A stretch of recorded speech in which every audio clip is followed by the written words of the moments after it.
هي احكام تشغيل وتدريب الاطفال. بس مبدئيا خلينا نتفق، يعني ايه طفل؟ طفل طفل طبقا للقانون الذي لم يكمل 18 سنه او 18 عام. طب اقل من 18 سنه ده يطلق على طفل.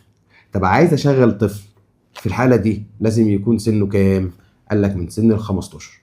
اقل من 15 ما ينفعش، ساعتها هنعمل له حاجه اسمها تدريب او تدرج، اللي هي بتبدا من سن 14 وقلناها قبل كده. طيب قال لك لو الطفل اللي عندك ده اقل من 15 سنه، قال لك لازم تديله ما يثبت ان هو شغال عندك. يعني لو اقل من 18 سنه لازم اعمل له كارنيه اثبات في صورته، في وظيفته، في المهنه بتاعته، واهم جزئيه لازم اختمه من الجهه المختصه الاداريه.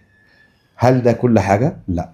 قانون العمل الجديد قال لك ممنوع تشغل اطفال في اعمال مجهده، ولا اماكن خطره، ولا اعمال صعبه. كل الكلام ده ما ينفعش اشغل فيه طفل. بلس الحته الاهم ان انت هتشغله 6 ساعات فقط. مفيش حاجه اسمها اضافي، مفيش حاجه اسمها يشتغل في الراحات وفي الاجازات الاسبوعيه.